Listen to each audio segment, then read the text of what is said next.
ம். शुक्लाम्बरधरं विष्णुं शशिवर्णं चतुर्भुजं प्रसन्नवदनं ध्यायेत् सर्वविघ्नोपशान्तये। श्रुतिस्मृतिपुराणानामालयं करुणालयं नमामि भगवत्पादशङ्करं लोकशङ्करं। शङ्करं शङ्कराचार्यं केशवं बादरायणं सूत्रभाष्यकृतौ वन्दे भगवन्तौ पुनः पुनः। सदाशिवसमारम्भां शङ्कराचार्यमध्यमाम् अस्मदाचार्यपर्यन्तां वन्दे गुरुपरम्पराम्। अपारकरुणासिन्धुं ज्ञानदं शान्तरूपिणं श्रीचन्द्रशेखरगुरुं प्रणमामि मुदान्वहम्। தென்னாடுடைய பெரியவா போற்றி, எந்நாட்டவர்க்கும் இறைவா போற்றி, சர்வஜ்ஞா சர்வவியாபி மகா பெரியவா சரணம். மாயப்பிறப்பருக்கும் மகா பெரியவாடி போற்றி போற்றி. ஜெய ஜெய சங்கர ஹர ஹர சங்கர, ஜெய ஜெய சங்கர ஹர ஹர சங்கர, ஜெய ஜெய சங்கர ஹர ஹர சங்கர. ஸ்ரீமாத்ரே நமஹ. என்னோட ஆடியோ வீடியோ எல்லாம் கிளியரா இருக்கா? Okay,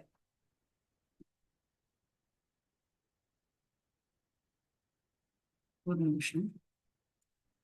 S. சோ நான் சொன்ன மாதிரி 42 ஸ்லோகங்கள் நம்ம மீனிங்ஸ் பார்த்திருக்கோம். இன்னிலேருந்து ஒரு ரீகேப் மாதிரி பண்ணிக்க போறோம். அந்த ரீகேப்ல என்ன முக்கியமா பார்க்க போறோம் அப்படின்னாக்க, லலிதா சஹஸ்ரநாமத்தோட அவதரிக்கை, லலிதாம்பிகையோட அவதரிக்கை, இது எப்படி இந்த சஹஸ்ரநாமமா நமக்கு எப்படி கிடைச்சுது, சஹஸ்ரநாமத்துல என்ன இருக்கு, இது வந்து ஷார்ட்டா பார்க்கணும். Lalitha Sahasranamam அப்படிங்கறச்சு as the name suggests, Sahasranamam அப்படிங்கிறது 1000 நாமாக்கள். சஹஸ்ர நாமம், சஹஸ்ரனா 1000. சோ சஹஸ்ரநாமம் அப்படிங்கிறது 1000 நாமாக்கள். யாரினுடைய 1000 நாமாக்கள் அப்படின்னு கேட்டாக்க, லலிதாவினுடைய 1000 நாமாக்கள். இந்த லலிதாங்கிறவ யாரு? லலிதா மகா திரிபுர சுந்தரி. சோ அம்பாளுக்கு எத்தனையோ ஸ்வரூபங்கள் இருக்கு. அத்தனை ஸ்வரூபங்கள்ல ரொம்ப பிரதானமா தலைவியா அப்படியே மகோன்னதமா நிக்கிறவ யாரு அப்படின்னு பார்த்தாக்க, லலிதா மகா திரிபுர சுந்தரி. இவ யாரு அப்படின்னா, சிவசக்தி ஐக்கிய ஸ்வரூபம் தான் திரிபுர சுந்தரி. ஓகே, திரிபுர சுந்தரி. இந்த மூவுலகங்கள்லயும் சுந்தரியா அழகா இருக்கிறவ யாரு? மகா திரிபுர சுந்தரி. அவ யாரு? லலிதா. லலிதா அப்படின்னா ரொம்ப மென்மையானவள், பண்பானவள் அப்படின்னு அர்த்தம். இன்னொரு மீனிங் பார்த்தேன்னாக்க, லலாட்டனம் புரிபவள் லலிதா. லலாட்டனம் அப்படின்னா என்ன? விளையாடுறது. விளையாடுறதுங்கிறச்சே தெய்வங்களுக்கு விளையாட்டு அப்படின்னா என்ன? லீலை. அம்பா அம்பாள் ஸ்வரூபத்துல, லலிதா மகா திரிபுர சுந்தரி ஸ்வரூபத்துல அந்த பராசக்தியானவள் லீலை புரிஞ்சுட்டு வரா, லலிதாவாக லீலை புரிஞ்சுட்டு வரா. அப்போ லலிதா மகா திரிபுர சுந்தரி சிவசக்தி ஐக்கிய ஸ்வரூபத்துல எத்தனையோ லீலைகள் புரிஞ்சுட்டு வரா. அவளுடைய வைபவம் தான் நாமாக்களா நமக்கு இங்க கொடுக்கப்பட்டிருக்கு. இந்த லலிதா திரிபுர சுந்தரியோட அவதரிக்கை எப்படி ஆச்சு அப்படின்னு கேட்டாக்க, கொஞ்சம் அவதரிக்கைக்கு முன்னாடி நடந்த சில அந்த ப்ரீ ஹிஸ்டரி அதை வந்து நம்ம வந்து தெரிஞ்சுக்கணும். தக்ஷயாகம், தக்ஷயாகத்தை பத்தி எல்லாருமே கேள்விப்பட்டிருப்போம். தக்ஷனுடைய மகள் தாக்ஷாயணி சிவபெருமான ரொம்ப ஆசைப்பட்டு திருமணம் புரிஞ்சுக்கிறா. ஆனா அவளுடைய அப்பாவுக்கு, தக்ஷனுக்கு வந்து அது சிவபெருமானையும் பிடிக்கல, அந்த கல்யாணமும் பிடிக்கல. இப்ப ரெண்டுமே பிடிக்காத பட்சத்துல சிவபெருமானை எப்படி மதிப்பார்? மதிக்கிறது இல்லை. அப்போ ஒரு சமயம் அந்த தக்ஷன் வந்து யாகம் உனத்துக்கு ஏற்பாடு பண்றான். அப்படி பண்றச்சே வந்து சிவபெருமான மதிக்கவே இல்லை, கூப்பிடவே இல்லை. இருந்தாலும் தாக்ஷாயணிக்கு மனசு கேட்கல. என்ன இருந்தாலும் பெத்தவராச்சே, பிறந்தாத்து பாசம் இழுக்கிறது. சிவபெருமான் சொல்றார், வேண்டாம், அன்இன்வைட்டட் கெஸ்டா போகாத, மதிக்க மாட்டா அப்படின்னு சொல்லியும் கேட்கல. எங்க அப்பா நான் எப்படி விட்டு கொடுக்கறது அப்படின்னு சொல்லிட்டு போறா.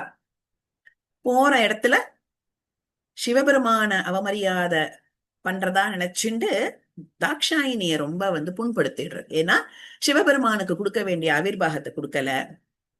அவர் ஒருத்தர் இருக்காருங்கிற ஸ்மரணையே இல்லாத தக்ஷனுடைய அந்த ஆட்டிடியூட், அந்த பிஹேவியர் எல்லாம் படுமோசமா இருக்கிறத பார்த்து தாக்ஷாயினிக்கு மனசு ரொம்ப நொந்து போயிடுறது. மறுபடியும் புக்காத்துக்கு போக முடியல. ஏன்னா சொல்ல பேச்சு கேட்காத வந்தாளோனோ திருப்பி எப்படி எந்த மூஞ்சியை வச்சுன்னு நாங்க போவேன் அப்படின்னு சொல்லிட்டு என்ன பண்றான், அந்த யாகத்திலேயே சத்தி ஆயிடுறான். யாகத்திலேயே தன்னை பரித்தியாகம் பண்ணிட்டுறான். அதனாலதான் அவளுக்கு இன்னொரு பேரு சதி அப்படின்னுட்டு. அதுக்கப்புறமா அந்த பராசக்தி, அந்த அம்பாள் பார்வதி தேவி என்ன பண்றா, மறுபடியும் வேற ஒரு திரு அவதாரத்துல இதே மாதிரி தபஸ் பண்ணி சிவபெருமான திருமணம் புரிஞ்சுக்கிறா. அப்படி யாகத்துல தன்னுடைய மனைவிய பறி கொடுத்த சிவபெருமான் ஒரு ஆழ்ந்த துக்கத்துல சோகத்துல என்ன பண்றார், இமயமலைக்கு போய் தபஸ் பண்ண ஆரம்பிச்சுடுறார். தபஸ் பண்றச்சே என்ன ஆயிடுறது, நம்மளாம் தியானம் பண்ணோம்னாக்கா அப்பதான் 1,00,001 எண்ணங்கள் மனசுல வரும். சிவபெருமான் அப்படி அல்ல, அப்படி கிடையாது. ஆதி யோகியாச்சே. அவர் தபஸ் பண்ணான்னாக்கா பண்ணதுதான்.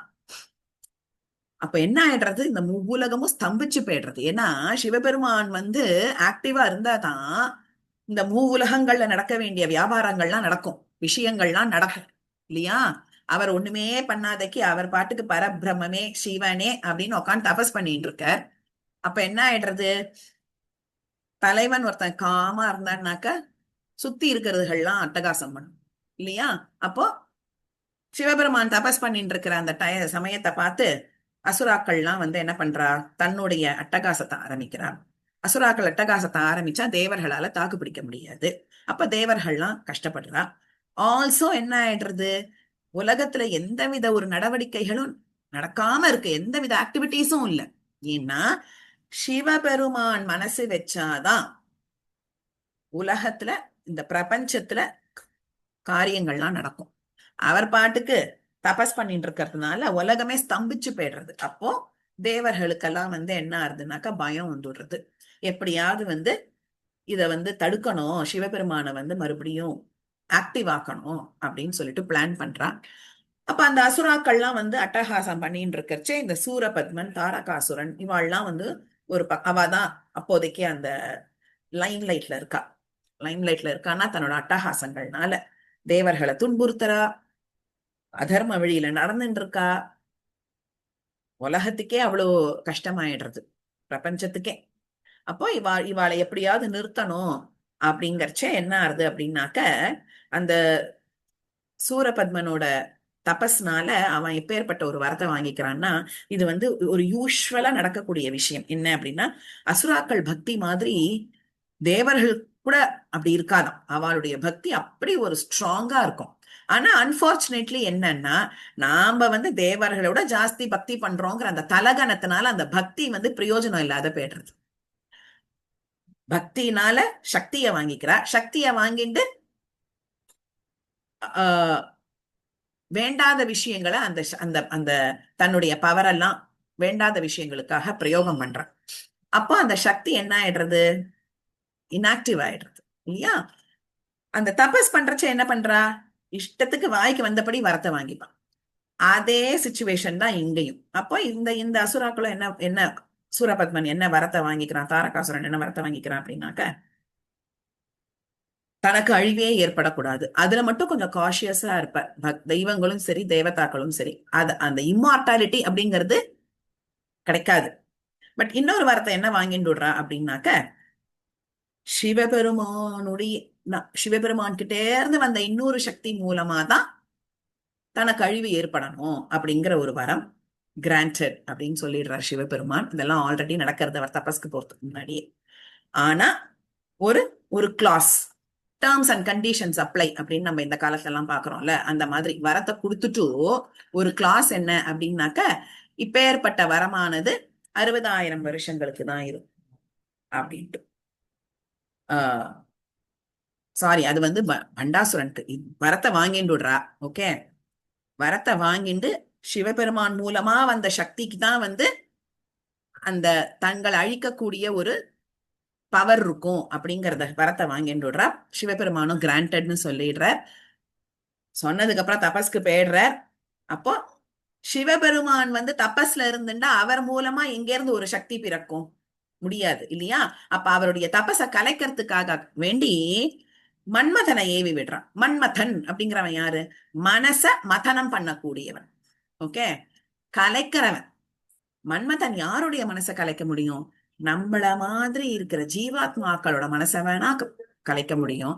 அந்த பரம்பொருளுடைய அவ பரபிரம்மத்தோட மனசை கலைக்க முடியுமா? Not possible. அந்த புத்தி வந்து மன்மதனுக்கு இல்ல. அவனை ஏவி விட்ட தேவர்களுக்கும் இல்ல. தேவர்களுக்கு by hook R crook Sivaperuman வந்து தபஸ்ல இருந்து எழுப்பிடணும். அதனால மன்மதனை ஏவி விடுறான். மன்மதனும் அவ பேச்ச கேட்டுட்டு சிவபெருமான இடத்துல தன்னோட வேலையை காமிக்கிறான். சிவபெருமான் வந்து தபஸ் கலைஞ்சு முழிச்சுக்கல. அந்த தன்னுடைய தபஸுக்கு ஒரு ஒரு தொந்தரவு வந்துடுறதே அப்படிங்கறதுக்காக வேண்டி அப்படி முழிச்சுட்டு அந்த கோவத்துல ஆக்ரோஷத்துல அப்படி கண்ணை முழிக்கச்சே அவருடைய நெற்றிக்கண்ணுடைய அந்த நெற்றிக்கண்ல இருந்து வந்த அக்னினால மன்மதன் என்ன ஆயிடும்? சாம்பல் ஆயிடும். மன்மதன் சாம்பல் ஆனதுக்கு அப்புறம் அவனுடைய மனைவி வந்து ரதி தேவி வந்து அம்பாள் இடத்துல பிரார்த்தனை பண்ணிக்கலாம். ஏன்னா திருப்பி சிவபெருமான் போக முடியாது. சிவபெருமான் ஆல்ரெடி கோவத்துல இருக்க. அம்பாள் இடத்துல நீ இப்படி எனக்குன்னு இருந்த ஒருத்தரை நீ இந்த மாதிரி ஒரு உருவமே இல்லாத அவனை சாம்பல் ஆக்கிட்டே. அதனால மன்மதனுக்கு ஒரு பேர் அனங்கன். அனங்க அப்படின்ட்டு சௌந்தர லஹரியில நிறைய வரும். மார்க் பண்ணி வச்சுக்கோங்க. ஓகே, சோ மன்மதனுடைய இன்னொரு பேரு அனங்கன். அதாவது அங்கமே இல்லாத ஆயிடுறான், சாம்பல் ஆயிடுறான் இல்லையா? அப்போ அம்பாளின் இடத்துல ரதி தேவி பிரார்த்தனை பண்ணிக்கிறா. பிரார்த்தனை பண்ணிட்டு கெஞ்சரா. உடனே அம்பாள் அவளும் மனசு இழகினவன் இல்லையா? அவ உடனே என்ன அனுகிரகம் பண்றா? ஓகே, சிவபெருமானால சாம்பலாக்கப்பட்டவன நான் திருப்பியும் உயிர் கொடுத்து எழுப்ப முடியாது. அப்ப என்ன ஆயிடும்? தன்னுடைய பர்த்தாக்கு மேல தனக்கு பவர் ஜாஸ்தின்ட்டு காமிச்சுக்கிற மாதிரி ஆயிடும் இல்லையா? அம்பாள் வந்து பதிவிரத்தை. எந்த ஒரு சந்தர்ப்பத்திலையும் தான் தான் வசந்தவ அப்படிங்கறத அவளா காமிச்சுக்க மாட்டான். லலிதா சகஸ்ரநாமத்துல அவளே பரபிரம்மஸ்வரூபினி நம்ம பார்த்தா கூட நமக்கெல்லாம் ஒரு ராங் எக்ஸாம்பிள் ஆயிடக்கூடாதுல்ல. அந்த காலத்துல அம்பாளே சிவபெருமான ஓவர்லுக் பண்ணிருக்கா அப்படின்னு வரக்கூடாது இல்லையா? அந்த தர்ம பத்தினியா இருக்கணும் அவன். அதேதான் சிவபெருமானும். அம்பாளை வந்து எங்கேயுமே வந்து கீழ்த்தரமாவோ இல்ல எடை குறைச்சலா போட்ட எங்கேயுமே பார்க்க முடியாது. அவ ஒருத்தருக்கொத்தர் சௌஜன்யமா அந்யோன்யமா இருந்து காமிக்கிறா. நாம நம்ம சௌரியத்துக்கு ஏதோ பண்ணிடுவார். ஓகே, அப்போ தர்ம பத்தினி பதிவிரத. அப்ப அவர் அவர் பண்ண ஒரு விஷயத்த அதுக்கு மீறி நான் வந்து அதை காம்பன்சேட் பண்ற மாதிரிலாம் எதுவும் பண்ண மாட்டேன். But still I can do one thing. என்ன அப்படின்னு கேட்டாக்க, உன் கண்ணுக்கு மட்டும் தென்படுற மாதிரி, உன் கண்ணுக்கு உன்னோட ஆம்படையா உனக்கு தானே தெரியணும். நாங்கள்லாம் பார்த்து என்ன பண்ண போறோம்? அதனால உன் கண்ணுக்கு மட்டும் அவன் தெரியட்டும் அப்படின்னு சொல்லி அப்பேற்பட்ட ஒரு வரத்தை கொடுக்குறா. சோ அப்போத்துல இருந்து மன்மதன் வந்து மத்தவாளுக்கு அனங்கனா இருப்பான். ரதி தேவியினுடைய கண்களுக்கு மட்டும் அழகா தென்படுவான். சோ மன்மதன் ஆக்சுவலி இப்ப சாம்பலாதான் இருக்கான். சிவபெருமானுடைய தபஸ் கலைஞ்சு போயிடுறது. உடனே தேவர்கள்லாம் போய் சிவபெருமான இடத்துல வந்து கெஞ்சரா. நீங்க பாட்டுக்கு தபஸ்க்கு போயிட்டு சுத்தி என்ன நடக்கிறதுன்னே தெரியல, உலக விஷயங்கள் எல்லாம் பார்க்க வேண்டாமா? மத்த வேலைகள்லாம் யார் பாக்குறது? நீங்க ஏன் இந்த மாதிரி பண்ணேள் அப்படின்ட்டு வருத்தப்பட்டு சிவபெருமான் கிட்ட கெஞ்சின்னு இருக்கா. நடந்துட்டு இருக்கு. சிவபெருமான சுத்தி சிவகணங்கள். அந்த சிவகணங்கள்ல ஒருத்தன் வந்து சித்திரசேனன். அவன் வந்து ஒரு பெரிய ஆர்கிடெக்ட். ஓகே, ரொம்ப கலைநயம் வாய்ந்தவன். இந்த சில பேருக்கெல்லாம் சில பழக்கம் உண்டு. இப்ப நான் இப்ப லெக்சர் கொடுத்துட்டு இருக்கேன். பக்கத்துல ஏதாவது ஒரு கையில ஒரு பேனா இருந்ததுன்னா பேப்பர்ல என்னத்தையாவது இப்படி கிரிக்கின்றே இருப்பேன். இல்லைன்னாக்கா ஏதாவது ஒரு கிளிப் இருந்ததுன்னா அந்த கிளிப்பை இப்படி நம்பிண்டே இருக்கிறது, பேனா மூடியோட இல்லையா? கை சும்மா இருக்காது. கதவு கிட்ட நின்னா அந்த தாழ்பாலை தட்டின்ண்டே இருப்பா சில பேரு. அதே போல சித்திரசேனன் அவன் என்ன பண்றான்? சிவபெருமான் ஒரு மீட்டிங் கால் ஃபார் பண்றார், பேசிட்டு இருக்கார். இவன் என்ன பண்றான்? சும்மா இல்லாதக்கு அந்த சாம்பல் அங்க கிடக்கணும். யாருடைய சாம்பல்? மன்மதனுடைய சாம்பல் கிடக்கு.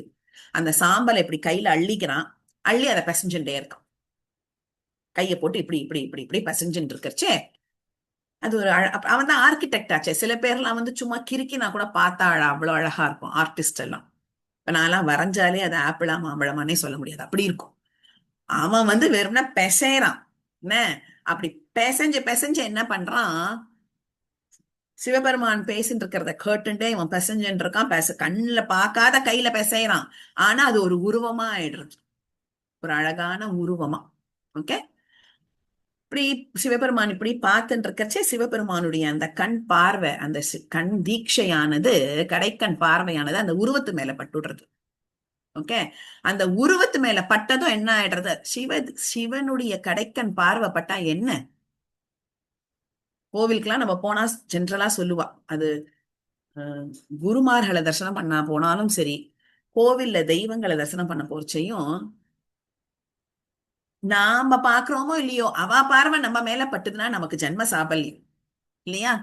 சோ நமக்கே அப்படி சிவபெருமானுடைய டைரக்ட் கண் பார்வை, டைரக்ட் கடைக்கண் பார்வை அப்படி அந்த அந்த உருவத்து மேல பட்டதும் அந்த உருவத்துக்கு உயிர் வந்துடுறது. ஓகே, அது அது எதனுடைய சாம்பல்ல இருந்து உருவான உயிர் அப்படின்னு கேட்டா மன்மதன். சோ அது அப்படியே அழகா கஷ்கு முஷ்குன்னு அழகா, ஓகே, அவ்வளவு ஜம்முன்னு இருக்குமா. அப்போ அந்த சித்திரசேனனுக்கு ஒரு ஒரு குஷி, தன்னால சும்மா விளையாட்டு போக்கா தான் பண்ண ஒரு விஷயத்துக்கு இப்போ உயிர் வந்துடுத்து. அப்ப நமக்கு எப்பேற்பட்ட ஒரு ஒரு கை திறமை அப்படின்னு தானே அப்படி தோல் தட்டிண்டு மார் தட்டிண்டு அந்த உருவத்துக்கிட்ட போய் சொல்றான், நீ பேரு, நான் உனக்கு உருவத்தை கொடுத்தேன், சிவபெருமான் தன்னுடைய கடைக்கண் பார்வைனால உனக்கு உயிரை கொடுத்துட்டார், நீ நல்லபடியா ஃபர்தரா போகணும் அப்படின்னா சிவனை நோக்கி தபஸ் பண்ணு, உனக்கு எல்லா சக்தியும் கிடைச்சிடும் அப்படின்ட்டு அந்த அந்த உருவத்தின் இடத்துல உசுப்பேத்தி விட அது பாட்டுக்கு அதையே கெட்டியா புடிச்சுட்டு விடுறது. ஓகே, தபஸ் பண்ணி அப்படி ஒரு ஒரு ஒரு சிறந்த பக்தியோட ஒரு பயங்கரமான தபஸ் பண்ணி பண்ணி பண்ணி பண்ணி சிவபெருமான இடத்துல வரத்தை வாங்கிக்கிறது. ஓகே, என்ன வரம், எப்பொழுதும் இதுகள்லாம் ஃபர்ஸ்ட் கேட்கிற விஷயம் என்ன, இம்மார்டாலிட்டி, நித்தியத்துவம் அப்படின்ட்டு. ஓகே, கிடைக்குமா நித்தியத்துவம்? அதுல மட்டும் பிரம்மதேவனா இருந்தாலும் சரி, சிவபெருமானா இருந்தாலும் சரி, மகாவிஷ்ணுவா இருந்தாலும் சரி, அதுல மட்டும் அப்படியே கேர்ஃபுல்லா இருப்பான். அந்த நித்தியத்துவத்தை கொடுக்க முடியாது. அதை தவிர நீ என்ன வேணா கேளு அப்படிங்கறச்சே, ஓகே, என்னுடைய ஆப்ஷன் பி வரம் எனக்கு என்ன வேணும் அப்படின்னு கேட்டாக்க, நான் யாரோட போர் புரிஞ்சாலும் அந்த எதிராளியினுடைய பாதி சக்தி எனக்கு வந்துடணும் அப்படின்ட்டு கேட்கிறான். அவ்வளவுதானே? ஓகே, எடுத்துக்கோ. நீ யார் உன்னை எதிர்த்து நின்னாலும் அவனுடைய பாதி சக்தி உனக்கு வந்துடும் அப்படிங்கறச்ச, அப்ப எதிராளிக்கு அது எப்பேற்பட்ட ஒரு டிஸ்அட்வான்டேஜ் இல்லையா? தன்னுடைய சக்தி எதிர்க்க இருக்கிற தன்னோட எனிமிக்கு இப்ப பாதி சக்தி பேடுறதுன்னா அந்த எதிராளிக்கு ஏற்கனவே சக்தி இருக்கும், பிளஸ் இவனுடைய சக்தியும் பேடுறது. சோ அப்பேற்பட்ட ஒரு வரத்தை வாங்கிடுறது. இந்த மீன் டைம் அந்த உருவமானது என்ன பண்றது, ரொம்ப சேஷ்டையெல்லாம் சின்ன வயசுல இருந்து சேஷ்டையெல்லாம் பண்ணிட்டே இருக்கு. பண்ற விஷயங்கள் எல்லாம் பஃபூன் மாதிரி ஏதாவது ஒரு கொனஷ்டையா பண்ணிட்டே இருக்கும். அதனால அதுக்கு அங்க இருக்கிற மத்த கணங்கள்லாம் என்ன பண்ணிடுறா, அந்த அந்த சாம்பல்ல இருந்து வந்த அந்த உயிருக்கு பண்ட அப்படின்னு பேர் வச்சு விடுறோம். பண்ட அப்படின்னா பஃபூன். ஓகே, ஏன்னா அந்த பஃபூன் மாதிரி தான் வேலையெல்லாம் பண்ணிட்டு இருக்கோம். ரொம்ப ஹைப்பர் சிவபெருமான் கிட்ட இருந்து வந்த உயிர் இல்லையா, அதனால ஓவர் எனர்ஜெட்டிக், ஓவர் ஹைப்பரா எதையாவது பண்ணிட்டே இருக்கிறதுனால பண்ட அப்படின்னு பேர் வச்சு விடுறா. அப்புறம் அந்த பண்டை பெருசாகி பெருசாகி தபஸ் எல்லாம் பண்ணி அசுரத்தன்மை வந்துடுறது. ஓகே, அதனால பண்டாசுரன் ஆயிடும். தபஸ் பண்றான், வரம் கிடைக்கிறது. என்ன வரம், தன்னை எதிர்த்து யார் நின்னாலும் எதிராளினுடைய பாதி சக்தி தனக்கு கிடைச்சுடணும் அப்படிங்கிற வரம் கிராண்டட் அப்படின்னு சொல்லி சிவபெருமான் கொடுத்துடுறார்.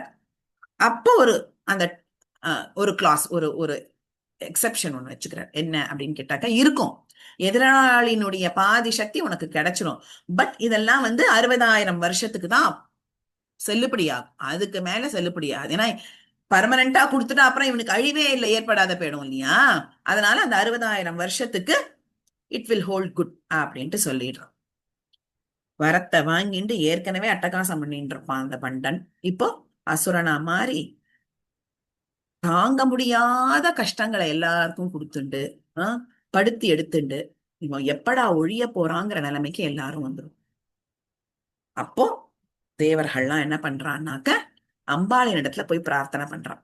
இந்த சிவபெருமான் கொடுத்த உயிர், அப்ப சிவபெருமான் கிட்டேயே போய் நீங்க நீங்க எப்படி பேர்பட்ட ஒரு உயிரை படைச்சுட்டேள் அப்படின்னு கம்ப்ளைண்ட் பண்ண முடியாது இல்லையா? அம்பாள் கிட்ட போய் பிரார்த்தனை பண்றா. இந்த பண்டாசுரனுக்கு இந்த மாதிரி ஒரு வரத்தை சிவபெருமான் கொடுத்து விடுறார். அப்போ அவனை எப்படி எதிர்த்து நிக்கிறதுன்னு எங்களுக்கு தெரியல. ஏன்னா நாங்க எதிர்த்து நின்னா அவனுக்கு என்ன வரம், எதிராளினுடைய பாதி பலமானது இவனுக்கு வந்துடணும் அப்படின்ட்டு வரம் இருக்கிறதுனால இவெல்லாம் பயப்படுறா. அம்பாள் இடத்துல போய் பிரார்த்தனை பண்ணி வேண்டி நிக்கிறா. அப்போ அம்பாள் சொல்றா, கவலைப்படாதீங்கோ, சமயம் வரச்சே நானே வந்து பண்டாசுரனை அழிப்பேன்ட்டு வாக்கு கொடுக்க தேவர்கள்லாம் ஒரு யாகம் பண்றா. அந்த யாகத்தினுடைய அக்னியிலிருந்து உதித்தவள் தான் லலிதாம்பிகை. சிதக்னி குண்ட சம்பூதா தேவ காரிய சமுத்தியதா. சிதக்னி குண்டத்திலிருந்து சம்பூதா எழுந்தருளினவள். எதுக்காக? தேவர்களினுடைய தேவர்களினுடைய காரியத்தை. இப்ப தேவர்களினுடைய காரியம் என்ன? அந்த பண்டாசுரனை அழிக்கிறது தான் அவளினுடைய பிரதான வேலையா இருக்கு. சோ அந்த காரியத்துக்கு உறுதுணையா நிக்கிறதுக்காக வேண்டி, அந்த பிரார்த்தனையை நிறைவேற்றத்துக்காக வேண்டி தேவ காரிய சமுத்தியதா ஆவிர்பவித்தாள், உதயமானாள். யாரு? லலிதா மகா திரிபுர சுந்தரி. சோ இதுதான் லலிதா மகா திரிபுர சுந்தரியினுடைய திரு அவதரிக்கை. ஓகே, இப்போ இந்த லலிதா சஹஸ்ரநாமத்தினுடைய அவதரிக்கை என்ன அப்படின்னு கேட்டா, அவதரிக்கை அப்படின்னா அது எப்படி அவதாரமாச்சு அப்படிங்கிறது. ஓகே, திரு அவதாரம் எப்படி ஆச்சு அப்படின்னு கேட்டாக்க, இந்த லலிதா சஹஸ்ரநாமமானது பிரம்மாண்ட புராணம் அப்படிங்கிற புராணத்துல லலிதோபாக்கியானம் அப்படிங்கிற ஒரு செக்மெண்ட் இருக்கு. அந்த செக்மெண்ட்ல ஒரு சாப்டர் தான் வந்து லலிதா சஹஸ்ரநாமம். ஓகே, இப்ப அந்த பிரம்மாண்ட புராணத்துல அது எப்படி வந்தது? இங்கயோ இருக்கிறதுனால தானே. இப்ப அந்த புராணங்கள்லாம் நமக்கு வந்து வேதவியாச மகரிஷி தான் வந்து கம்பைல் பண்ணி கொடுத்திருக்கார் இல்லையா?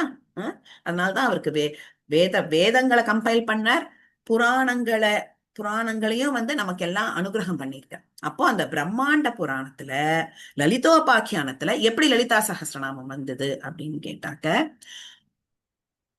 நிறைய ஸ்லோகங்கள் வந்து மகான்கள் அனுகிரகம் பண்ணியிருக்கான். அருட்கவிகள். அவள்லாம் மகான்கள் அப்படிங்கிறத விட அருட்கவிகள் தான். நம்மளுடைய ஆச்சாரியால் ஆதிசங்கரர் இருக்கார், ரமண மகரிஷி இருக்கார், சுவாமி தேசிகன் இருக்கார், ராமானுஜர் இருக்கார், எத்தனையோ மகான்கள். அவள்லாம் வந்து ஒரு ஸ்லோகத்தை நமக்கு அனுகிரகம் பண்றான்னா, இப்ப இருக்கிற கவிஞர்கள் மாதிரி உக்காந்துட்டு ரூம் போட்டு யோசிச்சு எழுதுறது அதெல்லாம் கிடையாது. அருட்கவிகள். ஏன் அருட்கவிகள் அப்படின்னா, அவளுக்கு கிடைக்கிற அந்த தெய்வீக அனுபவத்தினால அவளுடைய அந்த திரு வாக்கிலிருந்து என்ன வருதோ அதுதான் ஸ்லோகங்கள் இல்லையா? அப்பேற்பட்ட அருட்கவிகள் அனுகிரகம் பண்ணது நிறைய ஸ்லோகங்கள் இருக்கு. எத்தனையோ மகான்கள். நான் சும்மா சாம்பிளுக்கு ஒரு 4-5 பேர் சொன்னேன். எத்தனையோ பேர் இருக்கா. சில ஸ்லோகங்களுக்கு வந்து பிரபாவம் ஜாஸ்தி. ஏன்னாக்க ஸ்வயம் பகவானே அனுகிரகம் பண்ணியிருக்க பகவத்கீதை இல்லையா? சில ஸ்லோகங்கள் பகவானே காதல வாங்கி அதை வந்து அப்ரூவ் பண்ணியிருக்க விஷ்ணு சஹஸ்ரநாமம். அதுக்கப்புறம் வந்து நாராயணி பட்டத்ரி சொல்ல நீ தலையசைச்சாதான் நான் அடுத்ததுக்கு போவேன்ட்டு ரைட் ராயலா கேட்டு வாங்கின அப்ரூவல் அது. அதுக்கெல்லாம் அதனால்தான் அந்த ஸ்லோகங்களுக்கெல்லாம் அவ்வளோ ஒரு மகத்துவம் ஜாஸ்தி. சில ஸ்லோகம் எப்படின்னு பார்த்தேன்னாக்க பகவானுக்கே உபதேசமானது ஆதித்ய ஹிருதயம். அதனால அது ரொம்ப விசேஷம். ராமச்சந்திர பிரபுவுக்கு அகஸ்திய முனி உபதேசம் பண்ணியிருக்கார். அதனால அது ரொம்ப விசேஷம். பகவானே அப்ரூவ் பண்ணது. இன்னொரு ஸ்லோகம் என்னன்னு பார்த்தேன்னா விநாயக ரகவன் மகாபரிவார்னால்தான் தான் சில ஸ்லோகங்கள்லாம் வந்து தினந்தோறும் பாராயணம் பண்ணணும்னு சொல்வார்ல. ஆதித்ய ஹிருதயம், விநாயகரகவல் இதெல்லாம் வந்து இன்க்ளூடட். ஓகே, இப்ப இந்த லலிதா சஹஸ்ரநாமத்துக்கு என்ன ஒரு பிரபாவம் அப்படின்னு கேட்டாக்க, ஸ்வயம் அம்பாளே வாக்தேவிகளை கூப்பிட்டு, ஓகே, அவளை கூப்பிட்டு என்னுடைய 1000 நாமாக்களை நீங்க தேர்ந்தெடுத்து சஹஸ்ரநாமமா கொடுங்கோ அப்படின்னு சொல்லி அம்பாளினுடைய உத்தரவின்படி அந்த வஷின்யாதி வாக்தேவதைகள் அனுகிரகம் பண்ணது. வாக்தேவதைகள் அப்படிங்கறச்சே என்ன? வாக்குக்கு யாரு தேவதைகளா இருக்காளோ அவாதான் வாக்தேவதைகள். ஓகே, இப்போ சரஸ்வதி வந்து ஒரு வாக்தேவதை. நம்ம வாக்கு நல்லபடியா இருக்கணும்னா சரஸ்வதியினுடைய அனுகிரகம் வேணும் இல்லையா? அந்த வஷின்யாதி வாக்தேவதைகள் வந்து அம்பாளோடையே வாசம் பண்றவன். சௌந்தரலஹரியில ஒரு ஸ்லோகம், எனக்கு ஸ்லோகம் டக்குன்னு பேராகிராஃப் நம்பரும் ஸ்லோகமும் மறந்து போயிடுது. அதுல ஆச்சாரியாள் ஒரு ஸ்லோகம் வந்து அந்த வாக்தேவதைகளை ஸ்மரிக்கிற மாதிரி எழுதியிருப்பார். Through which he insist that அம்பாளை பிரார்த்தனை பண்ணிக்கரிச்சு அந்த வாக்தேவதைகளையும் நம்ம தியானம் பண்ணணும் அப்படிங்கிறத டைரக்டா சொல்லாதீங்க, அந்த ஸ்லோகம் மூலமா சொல்லியிருப்பார். சோ வாக்தேவதைகள் வந்து அம்பாள் கூடவே வாசம் பண்றவா, other forms of Ambal. Okay, அப்போ அந்த வாக்தேவதைகள் வந்து அம்பாளின் உத்தரவு படி அம்பாளுக்கு எத்தனையோ நாமாக்கள் இருக்கு. 1000ங்கிறது தேர்ந்தெடுக்கப்பட்ட நாமாக்கள், த சோசன் நேம்ஸ், எத்தனையோ நாமாக்கள். பட் அத்தனை நாமாக்களை நம்ம ஞாபகம் வச்சுக்க முடியுமா, இல்ல பாராயணம் பண்ண முடியுமா அப்படின்னு பார்த்தாக்க கொஞ்சம் கஷ்டம்தான். நம்மளை பத்தி நம்ம அம்மாவுக்கு தெரியாத இருக்குமா, அம்பாளுக்கு ஜெகன் மாதாவுக்கு தெரியாம இருக்குமா? அதனால எல்லாத்தையும் அவ பாராயணம், நம்ம எல்லாம் பாராயணம் பண்ணணும் அப்படின்னா கொஞ்சம் சிரமங்கிறதுக்காக வேண்டி வாக்தேவதைகளை கூப்பிட்டு அந்த தேர்ந்தெடுக்கப்பட்ட 1000 நாமாக்களை நீங்க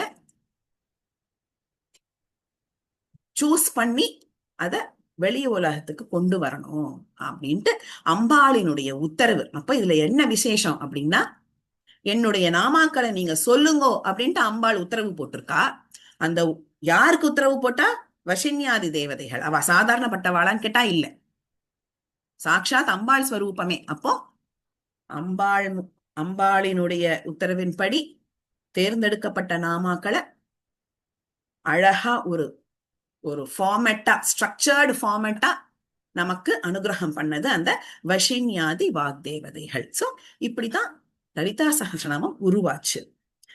வஷின்யாதி வாக்தேவதைகள் தேர்ந்தெடுத்து கொடுத்துட்டா. பட் அது எப்படி இன்னைக்கு நம்ம இப்படி உட்காந்து நம்ம பேசிட்டு இருக்கோம்னா, அது நமக்கு கிடைச்சதுனால தானே நம்ம பேசிட்டு இருக்கோம். அது எப்படி நமக்கு கிடைச்சது அப்படின்னு கேட்டாக்க, அகஸ்திய முனி மூலமா நமக்கு இப்பேற்பட்ட ஒரு அற்புதமான ஒரு ஒரு கிரந்தமானது நமக்கு கிடைச்சிருக்கு. ஓகே, எப்படி கிடைச்சது அப்படின்னு கேட்டாக்க, அகஸ்திய முனி அவருடைய மனைவி லோபமுத்ரா 2 பேருமே வந்து அம்பாள் உபாசகர்கள். அம்பாளை உபாசனை பண்றவன் அம்பாளினுடைய டிவோட்டிஸ். அப்போ அவ என்ன பண்றான்னாக்க, ஹயக்ரீவ சுவாமி கிட்டக்க பிரார்த்தனை பண்ணிக்கிறான், எனக்கு அம்பாளினுடைய லலிதா மகா திரிபுர சுந்தரினுடைய மகாத்மியத்தை சொல்லணும் அப்படின்ட்டு பிரார்த்தனை பண்ணிக்கிறான். யார்கிட்டக்க? ஹயக்ரீவ சுவாமி. அந்த ஹயக்ரீவர் யாரு அப்படின்னு கேட்டாக்க, ஞானத்துக்கு அதிபதி. அதனாலதான் ஹயக்ரீவர் கிட்ட பிரார்த்தனை பண்ணிக்கிறான். அந்த ஹயக்ரீவர் கிட்ட பிரார்த்தனை பண்ணியதன்படி ஹயக்ரீவ சுவாமி அகஸ்திய முனிக்கு அனுகிரகம் பண்ணி, அந்த அகஸ்திய முனி மூலமாதான் நமக்கு இன்னைக்கு இந்த லலிதா சகஸ்ரநாமமானது கையில கிடைச்சிருக்கு. அப்போ ஹயக்ரீவ சுவாமி யாரு அப்படின்னு கேட்டாக்க, மகாவிஷ்ணுவினுடைய ஒரு அவதாரம், ஞானத்துக்கு அதிபதி. ஹயக்ரீவ, ஹய அப்படின்னாக்கா கழுத்து, ஹய அப்படின்னாக்கா குதிரை, கிரீவ அப்படின்னாக்கா கழுத்து. ஹயக்ரீவ சுவாமிக்கு கழுத்து முட்டுக்கும் குதிரை முகமா இருக்கும். அதனால அவருக்கு பெயர் வந்து ஹயக்ரீவ. எதனால் அப்படியாச்சு அப்படின்னு கேட்டா அதுக்கு ஒரு குட்டி கதை. மகாவிஷ்ணு வந்து தன்னோட வேலைகள்லாம் முடிச்சுட்டு கொஞ்சம் ரெஸ்ட் எடுக்கலாம் அப்படின்ட்டு கண்ணை சந்துடுறார். எகெயின் அந்த கண்ணசர்ற நேரத்துக்கு அவருடைய தேவை, அவருடைய பிரசன்ஸ் ரொம்ப அவசியமா இருக்கு. அவரை எழுப்பணும். அப்ப தேவர்கள்லாம் என்ன பண்றான்னாக்க, அவரை டிஸ்டர்ப் பண்ணக்கூடாது அப்படின்னு சொல்லிட்டு அம்புல வந்து நான் கட்டுவோம் இல்லையா, ஸ்ட்ரிங், அந்த அந்த ஸ்ட்ரிங்ல வந்து தமிழா போய் எழுப்பினா அது அபச்சாரம் ஆயிடும். அதனால என்ன பண்றான்னாக்க, கரையா இருக்கணும், அந்த கரையானால உருவான ஒரு ஸ்ட்ரிங், அத வந்து பிரயோகம் பண்ணிடுறான். அப்படி பிரயோகம் பண்றச்சு அவர் சுவாமி என்ன பண்றாருனாக்கா அதுல அப்படி கழுத்து ரெஸ்ட் ஆகி வச்சுக்கிறார். ரெஸ்ட் ஆகி வைக்கிறச்சே அது அருந்து என்ன ஆயிடுறது, அவருடைய கழுத்தானது வெட்டுப்பட்டுடுறது. உடனே பயந்து போய் துர்காவின் இடத்துல போய் பிரார்த்தனை பண்ணிக்கிறா, இப்படி ஆயிடுறதுன்ட்டு. துர்கா தேவி என்ன பண்றான்னாக்க ஒரு குதிரையின் முகத்தை எடுத்து வைங்கோ அப்படின்னு சொல்ற நேரம் அந்த பக்கமா ஒரு வெள்ளை குதிரை போகி அந்த வெள்ளை குதிரையினுடைய கழுத்தை மகாவிஷ்ணுவுக்கு வச்சு விடுறான். இந்த புராணங்கள்லாம் எப்படி அப்படின்னாக்க, ஐயோ அப்ப சுவாமியோட கழுத்தை வெட்டுப்பட்டுருன்னா அப்ப அவருக்கு சக்தியே இல்லையா அப்படிலாம் யோசிக்க கூடாது. ஒரு விஷயத்துக்கும் ஒரு காரண காரியங்கள் இருக்கு. ஹயக்ரீவ சுவாமி குதிரை முகமாக அவருடைய அவதாரம் பண்ணணும் ஆகணும். அதுக்காக வேண்டி இப்படி ஒரு லீலை. ஓகே, இதே ஹயக்ரீவ சுவாமியினுடைய திரு அவதாரம் வேற மாதிரியாவும் நிறைய வேற இடத்துல சொல்லப்பட்டிருக்கு. நாம இப்ப இந்த ஒரு சரித்திரத்தை மட்டும்தான் சிரவணம் பண்ண போறோம். ஓகேவா? சோ குதிரை முகத்தை எடுத்து மகாவிஷ்ணுவுக்கு பிக்ஸ் பண்ணதுனால அவருக்கு திருநாமம் ஹயக்ரீவ, குதிரை முகம் கொண்டவர். ஆக்சுவலி கிரீவனா கழுத்து, எதனுடைய கழுத்து முட்டுக்கும் குதிரையினுடைய கழுத்து முட்டுக்கும் அவருடைய திருமுகம் இருக்கும். ஞானத்தின் அதிபதி. இப்பேற்பட்டவர் கிட்டக்க அகஸ்திய முனி பிரார்த்தனை பண்ணிக்கிறார். அந்த அகஸ்திய முனி யாரு அப்படின்னு கேட்டாக்க, supposed to be one of the சித்தர். அவருடைய இந்த அகஸ்திய அப்படிங்கறது சம்பந்தப்பட்டு அவருடைய ஒரு சரித்திரம் என்ன அப்படின்னாக்க, சிவபெருமானுக்கும் பார்வதி தேவிக்கும் கல்யாணம் நடக்கறச்சே உத்தர பாகத்துல பாரத தேசம், அதாவது பாரத தேசம்ங்கிறது இப்போ இந்த யூனிவர்ஸினுடைய நார்த் சைடு தான் கல்யாணம் நடக்கிறது, கைலாசத்துல.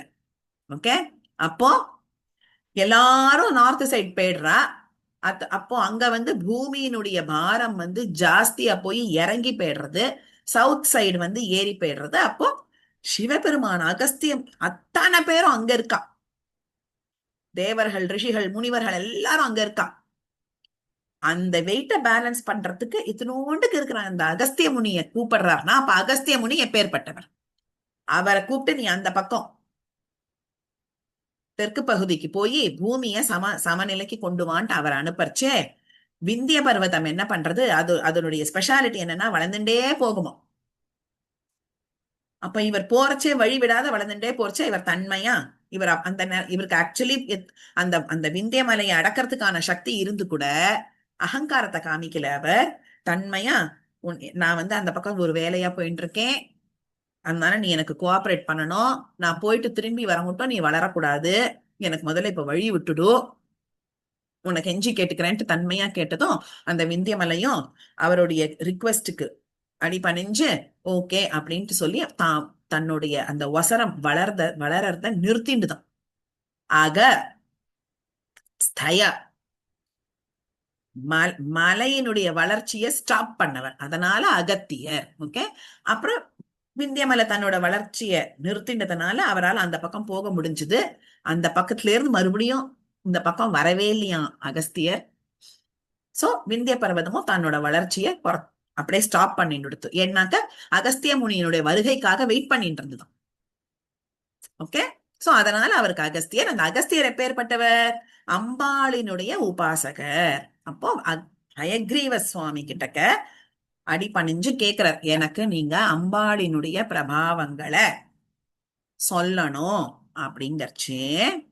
அம்பாளினுடைய பிரபாவங்கள் எல்லாத்தையும் சொல்றாராம், எல்லாத்தையும் சொல்லிடுறாராம், உபதேசம் பண்ணிடுற. யாருக்கு? அகஸ்தியர். யாரு? ஹயக்ரீவ சுவாமி. அப்படி சொல்லிண்டே வரச்சே அகஸ்தியருக்கு தானா தோன்றது, இத்தனை விஷயங்கள் சொன்னேன், ஆனா அம்பாளினுடைய 1000 நாமாக்களை நீங்க எனக்கு சொல்லவே, 1000ன்னு சொல்லல, முக்கியமான நாமாக்களை நீங்க எனக்கு உபதேசம் பண்ணவே இல்லையே அப்படிங்கறச்சே.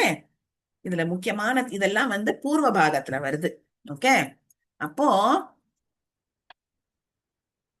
எனக்கு நாமாக்களை சொல்லவே இல்லையே அப்படின்ட்டு சந்தேகத்தை கேட்கவே, அப்பதான் ஹயக்ரீவ சுவாமி சொல்றாராம், சில விஷயங்கள் யாருக்கு போய் சேரணுமோ அவளுக்கு மட்டும்தான் போய் சேரணும். Point number 1. பாயிண்ட் நம்பர் 2, யாருக்கு போய் சேரறதோ அவ டிசர்விங்கா இருக்கணும். பாயிண்ட் நம்பர் 3, அந்த டிசர்விங்கா இருக்கிற பர்சன் கூட, இப்போ ஃபார் எக்ஸாம்பிள் நம்மளுடைய இந்த சத்சங்கம் இருக்கு, லகுன்யாசம் குரூப் இருக்கு. இது பாலபெரிவாளுடைய ஒரு ஒரு காருண்யத்தினால நமக்கெல்லாம் கிடைச்ச ஒரு ஒரு பாக்கியம் இது. இத்தனை பேர் ஒரு சத்சங்கத்துல ஒண்ணு கூடுறோம். அந்த சத்சங்கத்திலயும் எவ்வளோ ஒரு சிறப்பான விஷயங்களை நம்ம எல்லாம் கத்துக்கிறோம் இல்லையா? அந்த சத்சங்கத்துல இவாளுக்கு தான் சேரக்கூடிய பாக்கியம் இருக்குன்ட்டு இருக்கு. எல்லாராலையும் சேர முடிஞ்சுதா? முடியல. அடுத்தது, சேர்ந்தா மட்டும் போருமா? ரெகுலரா வரக்கூடிய குடுப்பனை யாருக்கு இருக்கோ அவளுக்கு தான் அது கிடைக்கும்.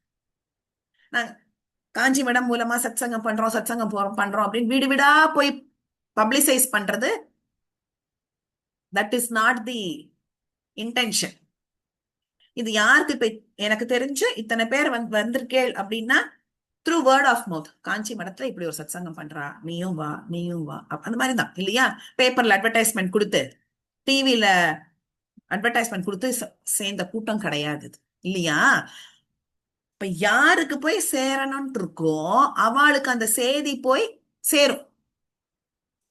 அந்த மாதிரி ஹயக்ரீவ சுவாமி என்னதான் அகஸ்திய முனிவரும் அவர் மனைவியும் அம்பாளினுடைய பிரபாவத்தை சொல்லுங்கன்னு சொன்னா கூட, இதெல்லாம் இருக்கு இதெல்லாம் இருக்கு இதெல்லாம் இருக்கு அப்படின்ட்டு எல்லாத்தையும் அப்படி டிஸ்க்ளோஸ் பண்ணிட முடியாது. ஏன்னா இப்போ ஒரு ஸ்டூடெண்ட் இருக்கான்னு வச்சுக்கோங்களேன், ஏ கிரேட் வாங்குற ஸ்டூடெண்டோட கெப்பாசிட்டி வேற, ஜஸ்ட் பாஸ் பண்ற ஸ்டூடெண்டோட கெப்பாசிட்டி வேற. அதுக்காக அந்த டீச்சர் பார்ஷியலா இருக்கான்னு சொல்ல முடியாது. ஏ கிரேட் வாங்குற ஸ்டூடெண்ட்டுக்கான டவுட் வேற லெவலா இருக்கும். அப்போ அப்போ அந்த டவுட்டை கிளாரிஃபை பண்றச்சே அந்த ஜஸ்ட் பாஸ் பண்ற ஸ்டூடெண்ட்டையும் பக்கத்துல உட்காந்து வச்சுன்னு கிளாரிஃபை பண்ண மாட்டான். நீ எக்ஸாம்க்கு இது மட்டும் படி போறோம் அப்படின்னு சொல்லி அவன் அமுச்சு விட்டுடுவான். அந்த ஏ கிரேட் வாங்குற ஸ்டூடெண்ட், மேம் இது ஒண்ணு இருக்கே, இதையும் படிச்சுக்கவா, அது ஒண்ணு இருக்கே, அது நீங்க சொல்லியே கொடுக்கலையே அப்படின்னு அந்த ஸ்டூடெண்டே கேட்கும் இல்லையா? அதுதான் ஹயக்ரீவ சுவாமி பண்ணார். A teacher is never partial, never biased. Okay? ஹயக்ரி அப்ப எல்லாருக்கும் மனசுல தோணும், ஏன் ஹயக்ரீவ சுவாமி வாலண்டியரா சொல்லிருக்கலாமே இந்த சஹஸ்ரநாமங்களை, அகஸ்திய முனி எப்பேற்பட்டவர் அப்படின்னு தோணும். அதனுடைய உள் அர்த்தம் என்ன அப்படின்னு கேட்டாக்க, யாருக்கு இது போய் சேரணுங்கிறது முடிவாயிடுது. அகஸ்திய முனி மூலமா இந்த பிரபஞ்சத்துல இந்த லலிதா சஹஸ்ரநாமானது வெளியே வரணுங்கிறது முடிவாயிடுது. பட் இந்த மாதிரி ஒண்ணு இருக்கு, நீ இதை கத்துக்கோ, இதை கத்துண்டு நீ எல்லாருக்கும் சொல் அப்படின்னு சொல்ல மாட்டார். அப்போ அந்த ஹயக்ரீவ சுவாமி வெயிட் பண்ணிட்டு இருந்தார். அவருக்கு தெரியும் அகஸ்தியர் எப்பாவது கேட்பார்னு தெரியும், கேட்டுட்டார். இப்ப நீங்க ஏன் எனக்கு சொல்லல? இன்னொன்னு, சில விஷயங்கள் ஈஸியா கிடைச்சுடுத்துனா அதுக்கு மதிப்பு கிடையாது.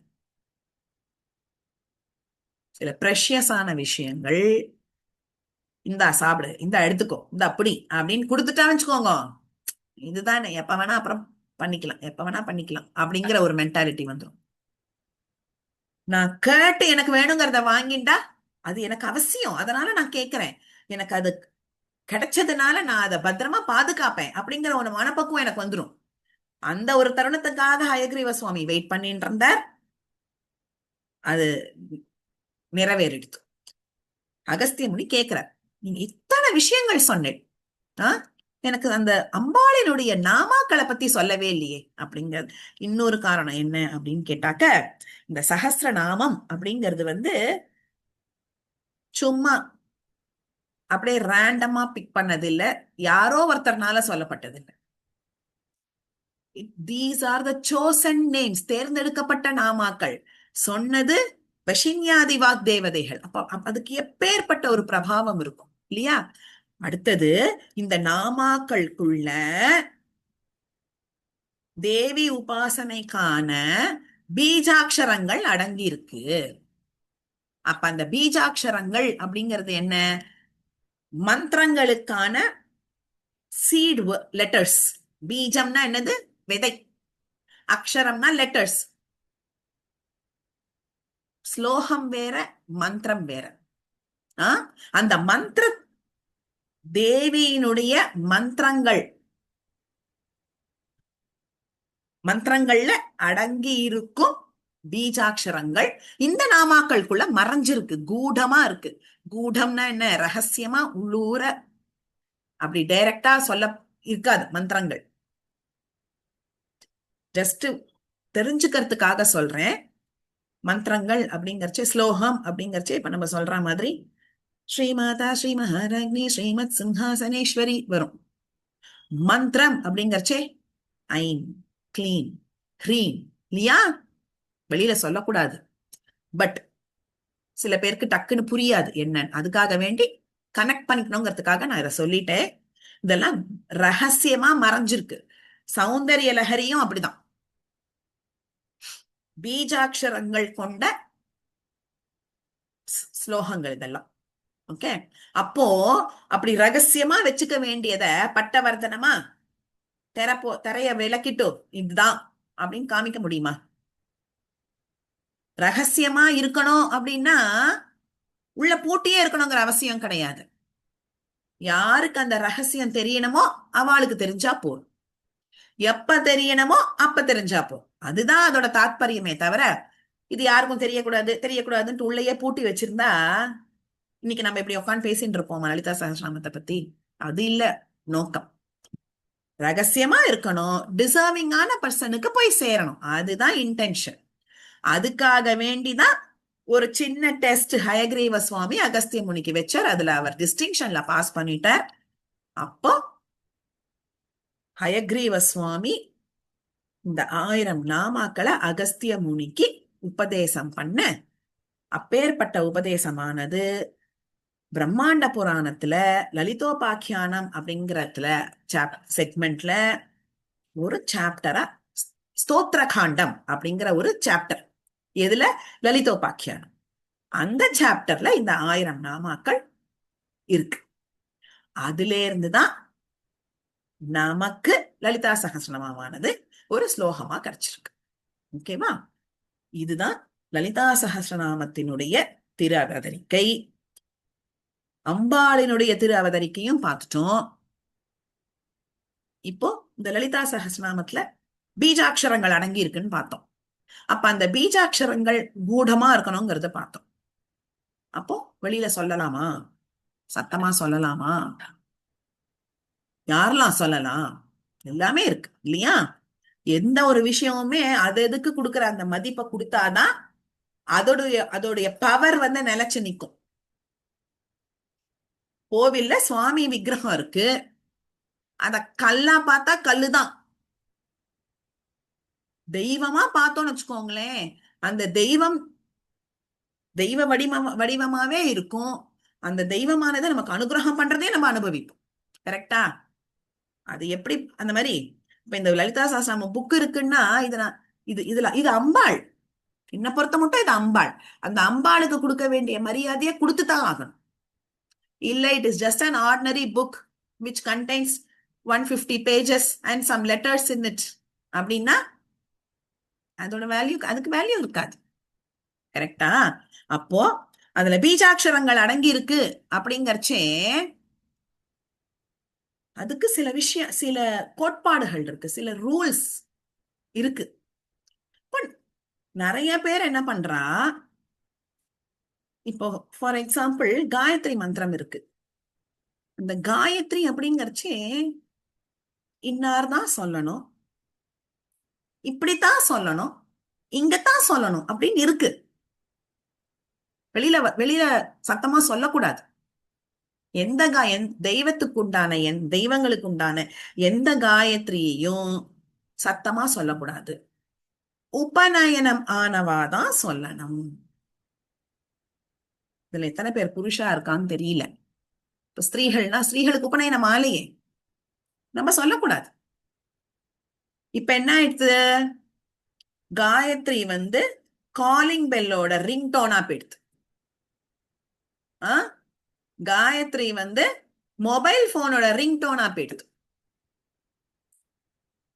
அப்போ அதுக்கு ஒரு ராங் எஃபெக்ட் இருக்கா அப்படின்னு கேட்டா அந்த ஆராய்ச்சிக்குள்ள நம்ம போக வேண்டாம். ஆனா சத்தியமா இதுக்கு பலன் இருக்காது. ஓகே, அதே மாதிரி அம்பாள் அம்பாளினுடைய எந்த சமாச்சாரமானாலும், இப்போ விஷ்ணு சஹஸ்ரநாமம் இருக்கு, அதே 1000 நாமாக்கள் தான். அந்த விஷ்ணு சஹஸ்ரநாமத்தை நான் எங்க வேணா சொல்லலாம், எப்படி வேணா சொல்லலாம், யார் வேணா சொல்லலாம். ஓகே, ஏன்னா விஷ்ணு வந்து அம்பாளும் சௌலபியமா இருக்கிறவ தான். பட் விஷ்ணு இன்னுமே அப்படியே டவுன் டு அர்த், என்ன, ஸ்நானம் பண்ணாம கூட சொல்லலாம், எப்பேற்பட்ட ஸ்திதியிலையும் சொல்லலாம், தப்பில்லை. பட் அம்பாளுடைய சமாச்சாரங்கள்ங்கிறச்சே பக்தியோட கொஞ்சம் ஸ்ரத்தை இருக்கணும், ஸ்ரத்தையோட துளியோண்டுக்கு பயம் இருக்கணும். ஏன் அந்த பயம் அப்படின்னு கேட்டா, அப்பா அம்மா நம்ம என்னதான் அம்மாவின் இடத்துல க்ளோஸா இருந்தா கூட ஒரு பயம் இருக்கும். ஏன்னா தப்பு பண்ணா நறுக்குன்னு ஒண்ணு வைப்போம், ஒரு குட்டு வைப்போம். ஐயோ குட்டு வச்சுட்டோ, குழந்தைக்கு பாவம் வலிக்குமேட்டு வாரி அணைச்சுக்கும், இருக்கா இல்லையா? ஆனா இதே அப்பா பாருங்க, மனசே வராது. அப்பாவுக்கு வந்து குழந்தைல அடிக்கிறதுக்கு மனசே வராது.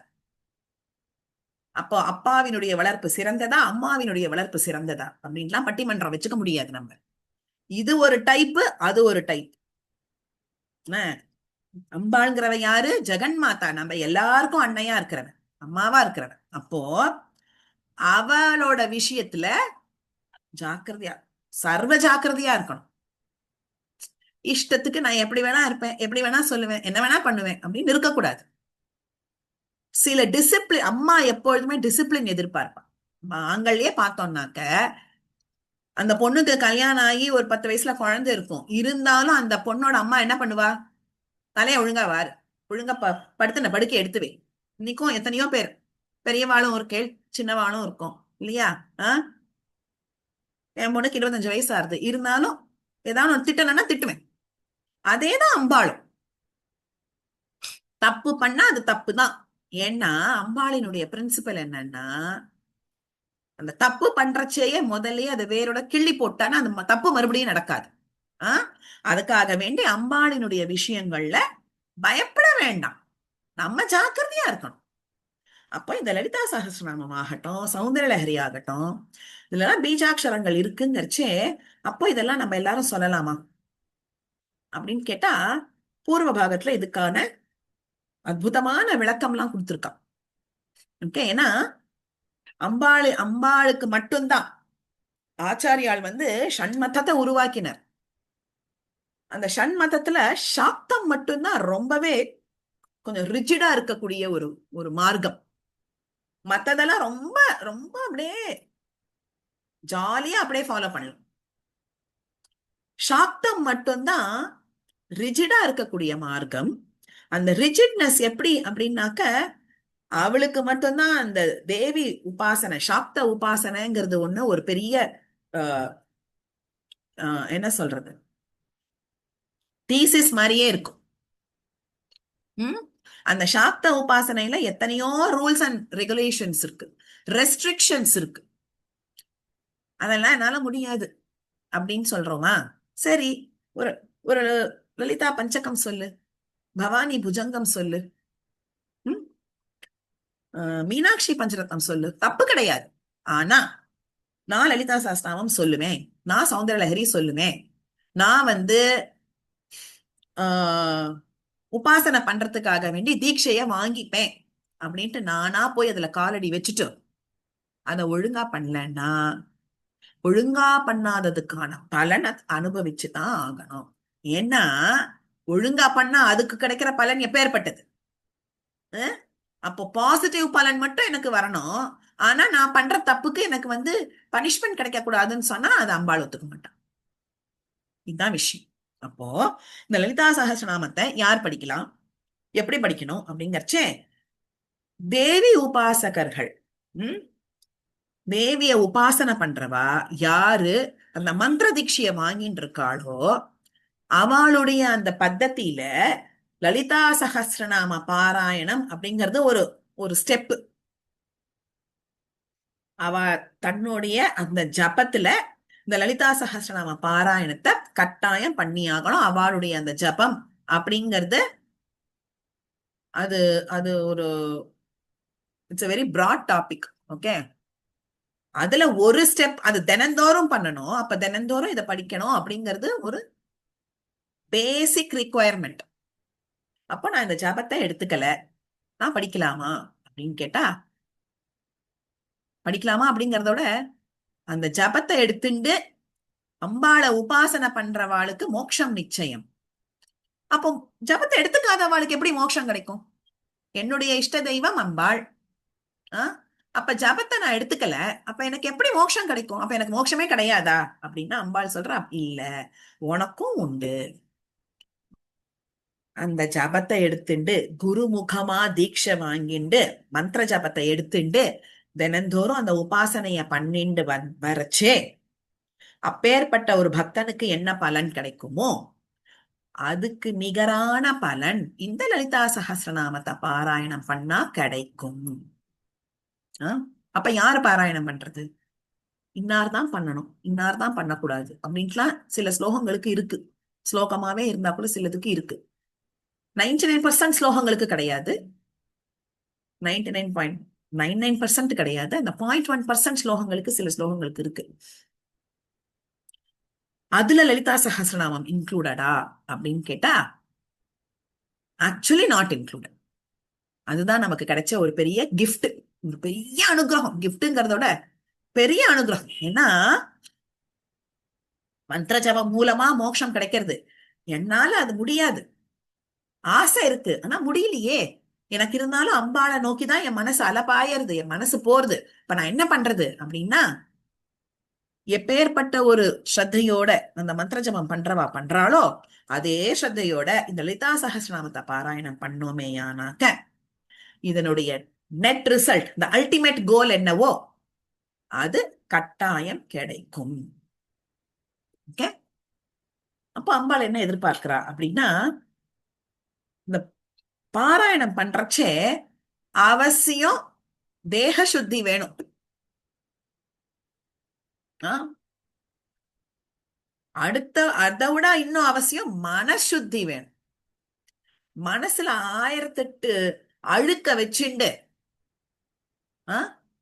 கெட்ட எண்ணங்களை வச்சுண்டு நான் லலிதா சஹஸ்ரநாமம் பாராயணம் பண்றேன், ஒரு நாளைக்கு 3 தடவை பாராயணம் பண்றேன், 48 நாள் பாராயணம் பண்றேன், அம்பாள் எனக்கு அனுகிரகம் பண்ணணும்னா கட்டாயம் பண்ண மாட்டான்.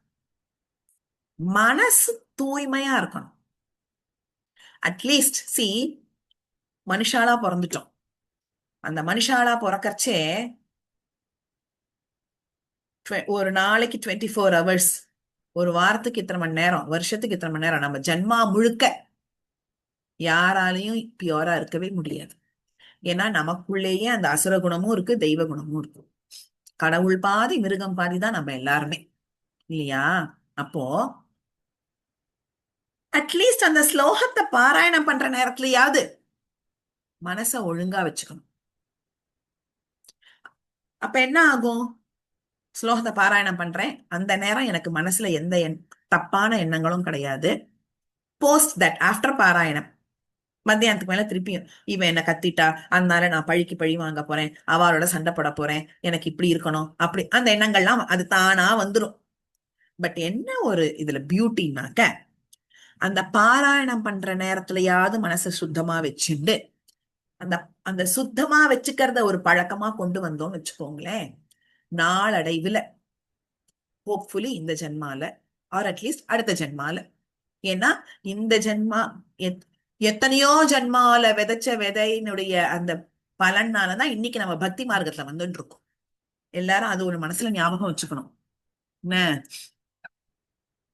இன்னைக்கு பகவான பக்தி பண்றோம்னா என்னமோ அப்படியே ஸ்வயம்பூவா இந்த ஜென்மால நம்ம அப்படியே அப்படியே பக்திமானம் ஆயிட்டோங்கிறதே கிடையாது. இன்னைக்கு நம்ம வாழற வாழ்க்கை அது எப்படி வேணா இருக்கட்டும், இன்னைக்கு நம்ம வாழற வாழ்க்கையினுடைய விதை எப்போ விதைக்கப்பட்டிருக்கு அப்படின்னு கேட்டா எத்தனையோ லட்ச ஜென்மாக்களுக்கு முன்னாடியே விதைக்கப்பட்டிருக்கு. அந்த ஒரு ஜென்மாலையும் நம்ம போட்ட விதைகள் தான் இன்னைக்கு இந்த ஒரு மனுஷ ஜென்மாவை எடுத்துட்டு அந்த மனுஷ ஜென்மால பக்தி மார்க்கத்துல நம்ம மனசை செலுத்திண்டு லலிதா சகஸ்ரநாமத்தை கத்துண்டு அதோட பாவார்த்தத்தை அனுபவிக்க கூடிய ஒரு பாக்கியம் இன்னைக்கு கிடைச்சிருக்கு. ஏன்னா இதுக்கு விதை நம்ம எப்பவோ விதைச்சிட்டோம், சரியா? அப்போ இந்த லலிதா சகஸ்ரநாமத்தை மனசுத்தியோட அட்லீஸ்ட் அந்த 1/2 மணி நேரம் வச்சுண்டு அந்த மனசு சுத்தமா வச்சுக்கிற ஒரு பழக்கத்தை நம்ம பழக்கிண்டே வந்தோம்னு வச்சுக்கோங்களேன், இன்னைக்கு இல்லைனாலும் நாளைக்கு, நாளைக்கு இல்லைனாலும் அடுத்த வருஷம், இந்த ஜென்மா இல்லைனாலும் அடுத்த ஜென்மால இன்னும் ஒரு சிறப்பான ஒரு எண்ணங்களோட அட்லீஸ்ட் போஸ்ட் தட் அதுக்கப்புறம் அந்த முக்திக்கான மோட்சத்துக்கான வழியை தேடி நம்ம போறதுக்கான ஒரு பாசிபிலிட்டி நிறைய இருக்கு. ஓகே, அப்போ லலிதா சஹஸ்ரநாமம் யார் வேணா சொல்லலாம், ஆனா அதுக்குண்டான மரியாதையை கொடுக்கணும். நெக்ஸ்ட், குருமுகமா எப்படி மந்திர தீட்சைய குருமுகமா வாங்கிக்கிறோமோ, குருமுகமா பண்றதுதான் உச்சிதம். இப்பெல்லாம் எத்தனையோ சோர்சஸ் நமக்கு இருக்கு. நெட்ட தட்டினா லட்சக்கணக்கான லேர்னிங் கைட்ஸ் நமக்கு இருக்கு. பட் என்னன்னா, எது கரெக்டா போறது, எது கரெக்டா சொல்லப்பட்டிருக்குங்கிற அனலைஸ் பண்ணி ஃபில்டர் பண்ணி தேர்ந்தெடுக்கக்கூடிய அந்த பக்குவத்தை நம்ம வளர்த்துக்கணும்.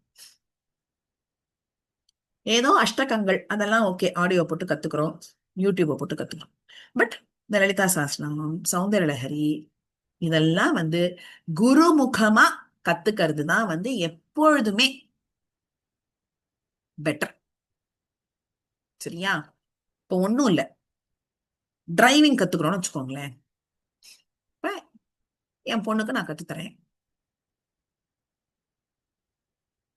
நான் கத்து கொடுக்கறத விட ஒரு டிரைவிங் ஸ்கூல்ல போய் கத்துண்டா கத்துக்கிறதும் சௌரியம், கத்துனதுக்கு அப்புறமா லைசன்ஸ் வாங்குறதும் சௌரியம். கரெக்டா? நான் கத்து கொடுத்தா 2 மினிட்ஸ்ல என்னோட பொறுமை போயிடும். எவ்வளவு தடவை சொல்றது, சொல்லிட்டே இருக்கேன், ஒழுங்கா பண்ண மாட்டியா, நீங்க இப்படி பண்ணணும், அப்படி அந்த மென்டாலிட்டி ஆயிடும் இல்லையா? ரொம்ப லீனியன்ட்டா இருக்கும்.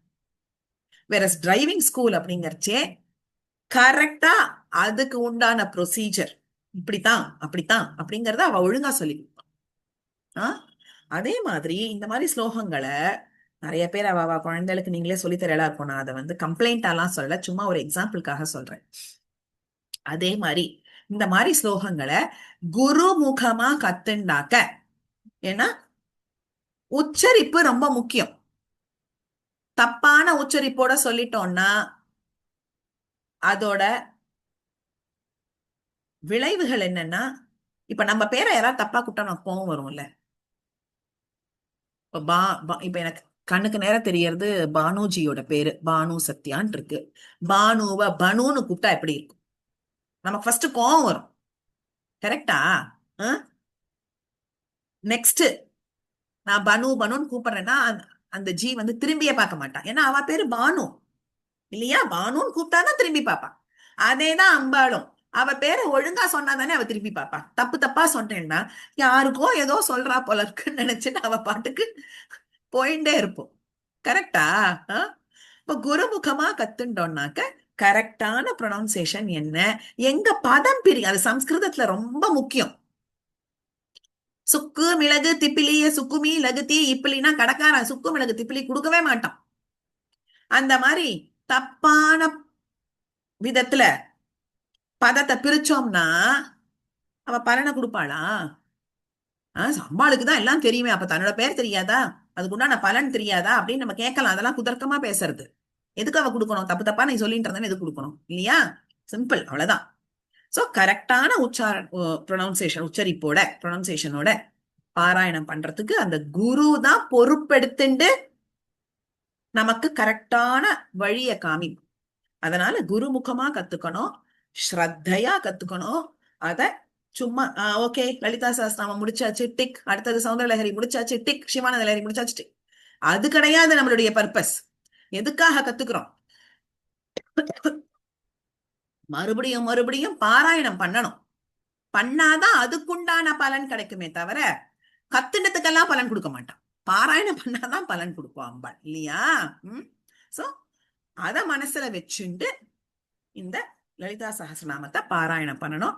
யார் வேணா கத்துக்கலாம், ஆனா அதே பக்தி ஸ்ரத்தையோட பண்ணான்னாக்க எப்படி ஒரு மந்திர ஜபத்தை பண்றவாளுக்கு உன்னதமான பலன் கிடைக்கிறதோ அதுக்கு நிகரான பலன் இவாளுக்கும் கிடைக்கும் அப்படிங்கிறது ஸ்வயம் அந்த அம்பாளினுடைய வாக்கு, அது பொய்யாகாது, அது சத்தியம். அத மனசுல வச்சுட்டு எல்லாருமே எந்த ஸ்லோகம் படிக்கிறதா இருந்தாலும் அதுக்குண்டான அந்த மரியாதையை கொடுத்துட்டு பண்ணணும் அப்படிங்கிறது ஒரு குறிக்கோளா வச்சுக்கணும். இதோட இன்னைக்கு செஷனை முடிச்சுப்போம். இன்னும் யாரெல்லாம் ரெஜிஸ்டர் பண்ணியிருக்கேளோ உங்க ஃப்ரெண்ட்ஸ் யாராவது இருந்தா, இந்த இந்த சத் சங்கம்னு கிடையாது, எத்தனையோ கிளாஸஸ் நடக்கிறது, எல்லாத்துக்கும் ரெகுலரா வாங்கோ. ஏன்னா இதெல்லாம் கிடைக்கிறதே ஒரு அற்புதமான ஒரு அனுகிரகம் தான். இந்த 1 hour என்ன என்ன என்ன வேணா ஆகட்டும், அதுக்குள்ள வேலைகளை முடிக்கிறதுக்கு, அதுக்காக தன்னோட கடமைகள் எல்லாம் பாதியில விட்டுட்டு வரக்கூடாது. அதையும் நான் ரெக்கமெண்ட் பண்ண மாட்டேன். பிளான் பண்ணிக்கோங்க. மேபி அந்தந்த கிளாஸஸ் இருக்கிற அன்னைக்கு வேலைகளை சிம்பிளா வச்சுட்டு கரெக்டா லாகின் பண்ணிடுங்க. லேட்டா யாரும் ஜாயின் பண்ணாதீங்க. ரெகுலரா வாங்கோ. வந்தேன்னா நன்னா அனுபவிக்கலாம். சோ இன்னைக்கு இன்ட்ரோடக்ஷன் ஓரளவுக்கு முடிஞ்சுடுத்து. அடுத்த வாரம் இன்னும் சின்ன ஒரு 2-3 சின்ன சமாச்சாரங்கள் சொல்லிட்டு இந்த லலிதா சஹஸ்ரநாமம் எப்படி ஸ்ட்ரக்சர் பண்ணப்பட்டிருக்கு அப்படிங்கறத பார்ப்போம். மேபி ஒரு 2-3 கிளாஸ் போகுமா இருக்கும். அதுக்கப்புறமா 42 ஸ்லோகங்களுக்கு பாவார்த்தம் முடிஞ்சு போயிடுத்து. 42க்கு அப்புறமா இருக்கிறத இந்த செஷன்ஸ், ரிவிஷன் செஷன் முடிஞ்சதுக்கு அப்புறம் நம்ம திருப்பியும் பழைய மாதிரி கண்டினியூ பண்ணலாம். ஓகேவா? Thank you so much. இந்த ஸ்லோகம், மங்கள ஸ்லோகம் பாடிடலாம். कायेन वाचा मनसेन्द्रियैर्वा बुद्ध्यात्मना वा प्रकृते स्वभावात् करोमि यद्यत् सकलं परस्मै नारायणायेति समर्पयामि. श्रीमन्नारायणायेति समर्पयामि. யாரோ ஹேண்ட் ரைஸ் பண்ணிருக்கேன். இந்த ஒரே நிமிஷம் அன்மியூட் பண்றேன். ஒரு செகண்ட்.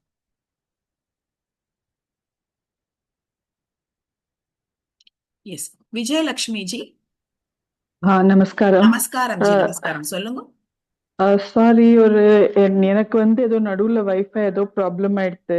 ஒரு சின்னது எனக்கு ஒரு ஃபில்லரா ஒரு if you can spend 30 seconds or something. அவர் ஹயக்ரீவர் எப்படி வந்தாருங்கிற அந்த குட்டி ஸ்டோரிய சொன்னேன். அதுக்கப்புறம் அவர் எப்படி என்ன சொல்றது, இவருக்கு அந்த உபதேசம் பண்ண லலிதா சஹஸ்ரநாமத்தை என்ன சொல்றது. இது ஆக்சுவலி கிளாஸ் ரெக்கார்ட் ஆயிருக்கு, உங்களுக்கு அப்லோட் ஆயிடும். ஓகே, இதுவா? Okay, I thought only the ஸ்லோகம் மட்டும் தான் அப்லோட் ஆகும். ஆக்சுவலி அடுத்தது ஒரு செஷன் இருக்கு ஜி. நீங்க ரெக்கார்டிங் ஸ்டாப் பண்ணிடுங்க. ரெக்கார்டிங் ஸ்டாப் பண்ணிடுங்க. இதெல்லாம்